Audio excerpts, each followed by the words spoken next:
இன்றைய நாளில் சுதந்திர தினத்தை பற்றி பேசுவோம்.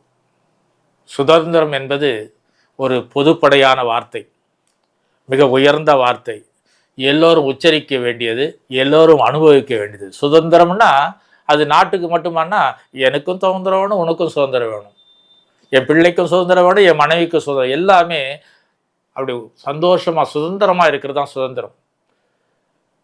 ஆனால் நாம் பேசுறது வீட்டை பற்றிய சுதந்திரம் அல்ல.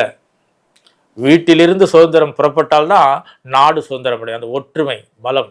இந்த சுதந்திரம்னா என்ன அப்படின்னு கேட்டிங்கன்னா, நாம் இந்த நாடு, நம்முடைய மக்கள், நம்முடைய பொருளாதாரம், நம்முடைய வலிமை, அறிவு, ஆற்றல் அத்தனையும் அந்நியர்களால் அடிமைப்படுத்தப்பட்டது.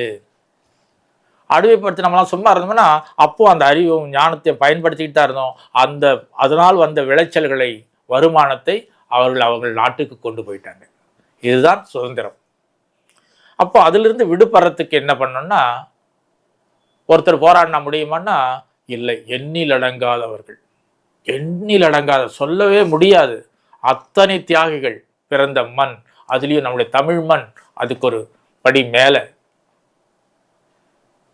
எப்படி வங்கதேசத்தில் திரு ராமகிருஷ்ண பரமஹம்சர் பிறந்து ஒரு விவேகானந்தரை உருவாக்கி, சுபாஷ் சந்திரபோஸ் என்ற ஒரு வீர தலைவர்களை உருவாக்கி இந்த நாட்டுக்கு கொடுத்தாங்களோ, அதே போல இங்கே நமக்கு தெரிந்த சில விஷயங்கள் யாருன்னா, மகாகவி பாரதி, சுப்பிரமணிய சிவா, இப்போ நமக்கு கொண்டாடிட்டு இருக்குமே முத்துராமலிங்க தேவர், இவங்கெல்லாம் இன்னும் நிறைய சொல்லிக்கிட்டே இருக்கலாம்.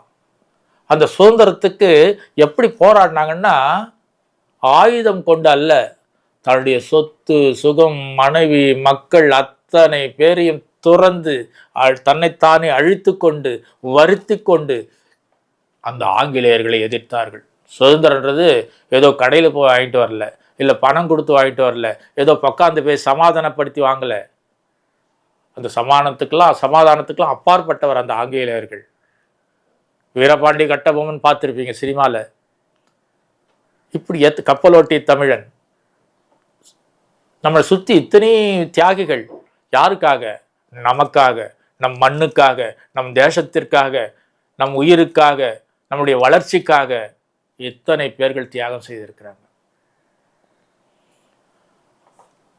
போர், இரண்டாம் உலக போர் வருதுன்னா அந்த நேரத்தில் இந்தியாவிலிருந்து மிகப்பெரிய ஒரு வீரர் யாரு? சுபாஷ் சந்திர போஸ்.